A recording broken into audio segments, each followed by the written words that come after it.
එදා දවසම මාර විදිහට වැස්ස. අහස කඩාගෙන වැටෙනවා වගේ. නෙහාර ගෙදර හිටියේ තනියම. මහත්තයා බිස්නස් වැඩකට යාපනේ ගිහින්. ලොකු බංගලාවක් වගේ ගෙදරක තනියම ඉන්නකොට නෙහාරට දෙනුනේ මාර පාළුවක්. වයස 25ක් වුණාට නෙහාරගේ ඇඟේ හැඩේ දැක්කම ඕනෙම කොල්ලෙක්ට පිස්සු හැදෙනවා. හැබැයි යාගේ මහත්තයාට මේව ගැන ගානක් නැහැ. රෑ 8ට විතර එක පාරටම ලයිට් ගියා. මුළු පැත්තම ඝන කරවලි ගිලුණා. නෙහාරට බය හිතුණා. එයා ටග් ගාලා කෝල් එකක් ගත්තේ එයාගේ හස්බන්ඩ්ගේ යාළුවෙක් වුණු විරාජ්ට.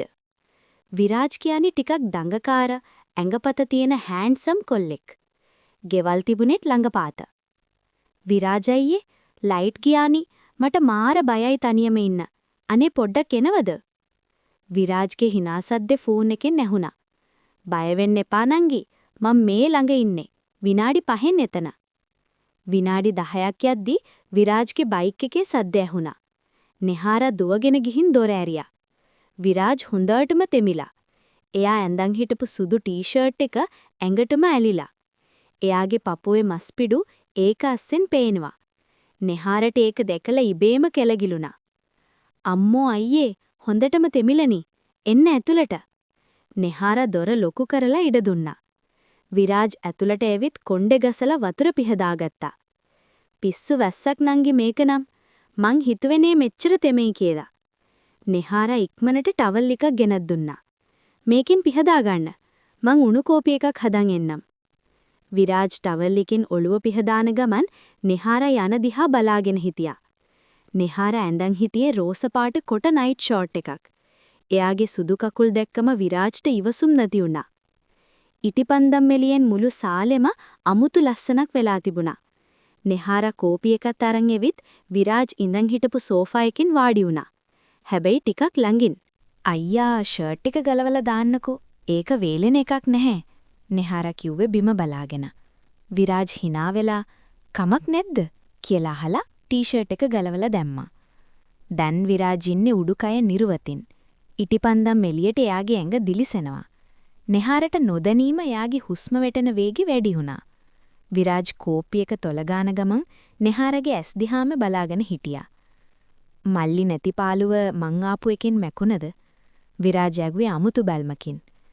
නෙහාර විරාජ්ගේ ඇස් දිහා බැලුවා. පාළුව නම් මැකුණා. ඒත් හිතට වෙන මොකක්දෝ වෙනවා වගේ. විරාජ් කෝපි පැට්ටකින් තිබ්බා. එයා හිමින් නෙහාරගේ අතක් කැල්ලුවා. විරාජ්ගේ අත මාර රස්නයි. ඒ රස්නේ නෙහාරගේ ඇඟ පුරාම දිව්වා. නෙහාරා, ඔයා දන්නවද ඔයා මාර ලස්සනයි කියලා? මම ගොඩක් කාලෙක ඉඳන් හිටියේ මේක කියන්න. නෙහාරට වචන එළියට ආවේ නැහැ. එයා නිකන් ගල් ගෙහිලා වගේ විරාජ් දිහා බලන් හිටියා. විරාජ් හිමීට එයාගේ මූණ නෙහාරගේ මූණට ලං කළා. එයාගේ හුස්ම නෙහාරගේ තොල්වලට වදිද්දි කෙල්ලට ඉන්නම බැරි වුණා. අනේ විරාජ් අයියේ මේක වැරදි නේද? නෙහාරා හීන් සීරුවේ ඇහුවා. වැරදි දේවල් තමයි නංගි ජීවිතේ ලස්සනම.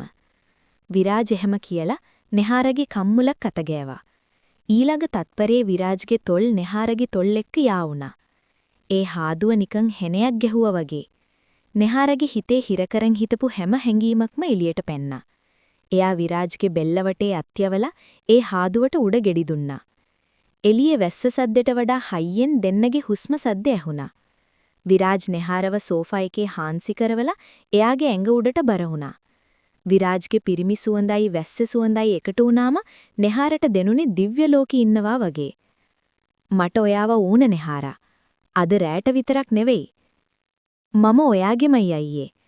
කරුවල සාලේ ඇතුලේ වෙහිහඬ අස්සේ තහනම් වුණත් ආස හිතන අලුත් කතාවක් එදා රෑ පටන් ගත්තා.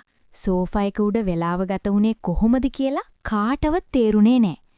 ඉටිපන්දම ටිකෙන් ටික දිය වෙලා ගිහින් නිවෙන්න ඔන්න මෙන්න. දැන් සාලේ තියෙන බාගෙට කරුවල. විරාජ් නෙහාරගේ බෙල්ලස්සේ මූණ හංගගෙන හිටියේ හරියට පොඩි ළමෙක් වගේ. හැබැයි එයාගේ අත්වල තිබුණේ යකෙක්ගේ හයියක්. අපි මේ කරන්නේ ලොකු වැරද්දක් විරාජ් අයියේ. ඒත් මට නවතින්න හිතෙන්නේ නැහැ. නෙහාරා විරාජ්ගේ කොණ්ඩේ අත ගාන ගමන් හිමින් කිව්වා. විරාජ් ඔළුව උස්සලා නෙහාරගේ ඇස් දිහා කෙලින්ම බැලුවා. වැරදි දේවල් වල තමයි නංගි රස වැඩි. අනික මහත්තයා ඔයා වගේ රත්තරන් වටින කෙල්ලෙක්ව දාලා යද්දි මම කොහොමද නිකම් ඉන්නේ? ඒ වචන ටික නෙහාරගේ හිතට වැදුනේ ඊතලයක් වගේ. අවුරුදු ගාණක් තිස්සේ නොලැබුණු ආදරේ, රැකවරණේ මේ යකාගේ ළඟ තියෙනවා කියලා එයාට හිතුණා. එයා ආයමත් විරාජ්ගේ පපුවට තුරුල්ලුණා. එළියේ අකුණු ගහන සද්දෙට වඩා හයියෙන් දෙන්නගේ හදවත් ගැහෙන සද්ද එයාලට ඇහුණා. වෙලාව රෑ 10 පහුවෙලා. වැස්ස ටිකක් පායලා තිබුණට තාම පොද වැටෙනවා. දෙන්න හිටියේ ලෝකයක් අමතක කරලා. විරාජ්ගේ ටී-ෂර්ට් ටික තාම බිම. නෙහාරගේ කොණ්ඩේ හොඳටම අවුල් වෙලා. එක පාරටම ජග් ජග් ජග්. ගේට්ටුව ඇරෙන සද්දේ යකඩ ගේට්ටුවේ මලකඩ කාපු හින්දා එන ඊ මූසල සද්දේ හෙනයක් ගැහුවා වගේ ඇහුණා. නෙහාර ගැස්සිලා ගියා. එයා විරාජ්ව තල්ලු කරලා සෝෆා එක නැගිට්ටා. දෙයියනේ ගේට්ටුව එරියා. නෙහාරගේ කටහඬ වෙවුලනවා. විරාජ් කලබලෙන් ජනේලෙන් එබිලා බැලුවා. ඈතින් කාර් එකක හෙඩ්ලයිට් එළියක් මිදුලට වැටෙනවා පෙනුණා. ඒ එළිය වැදුනේ හරියටම සාලි ජනේලෙට. මහත්තයා එළිල්ලා විරාජ් අයියේ. අද එන්නේ නැහැ කිව්වට එළිල්ලා. නෙහාරට අඬන්න වගේ වුණා. එයාට පිස්සු වගේ. වටපිට බැලුවේ හංගන්න තැනක් හොයනවා වගේ. විරාජ් ටක් ගාලා බිම තිබුණ එයාගේ ටී-ෂර්ට් එක අහුලා ගත්තා. බය වෙන්න එපා, කලබල වෙන්න එපා නෙහාරා. මම ඉන්නවනේ. විරාජ් කිව්වට එයාගේ මූණේ දාඩිය දාලා තිබුණේ. කාර් එක පෝටිකෝ එක යටට ඇවිත් නතර වුණා. එන්ජින් එක ඕෆ් කරන සද්ද ඇහුණා. දැන් දොර අරින්න තව තින්නේ තත්පර ගානයි. අයියේ, ඔයා කොහොම හරි යන්න ඕන. පිටිපස්සේ දොරෙන් පනින්න පුළුවන්. නෙහාරා විරාජ්ව කුස්සියේ පැත්තට තල්ලු කළා. පිස්සුද? මගේ බයික් එක එළියේ. ඒක දැක්කොත් ඉවරයි. විරාජ් මතක් කළා. නෙහාරාගේ ඇස්සුඬ ගියා. දෙයියනේ බයික් එක. දැන් මොකද කරන්නේ? දොරේ යතුරු දාන සද්ද ඇහුණා. කිරි ගාලා යතුරු කැරකෙනවා. හුස්ම අල්ලගත්තා. විරාජ්ට යන්න විදිහක් නැහැ. බයික් එක එළිය නිසා බොරු කියන්නත් බෑ. දැන් තියෙන එකම විකල්පය මූණට මූණ දෙන එක. විරාජ් ඉක්මනට ටී-ෂර්ට් එක ඇඳගත්තා. එයා නෙහාර දිහා බැලුවා. නෝමල් ඉන්න. අපි නිකන් කතා කර හිටියේ. බය වෙන්න එපා.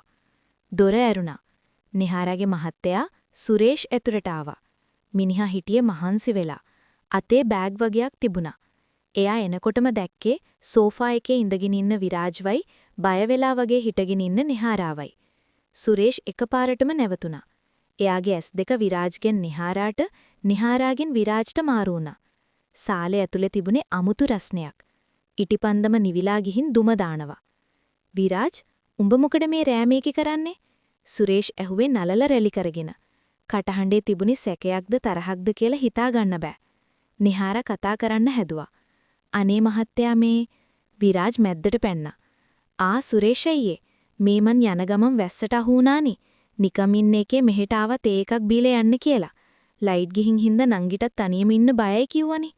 විරාජ් එහෙම කිව්වේ මාර කොන්ෆිඩන්ස් එකකින්. හැබැයි සුරේෂ්ගේ ඇස් තාම තිබුණේ නෙහාරාගේ අවුල් වුණු කොණ්ඩේ දිහා.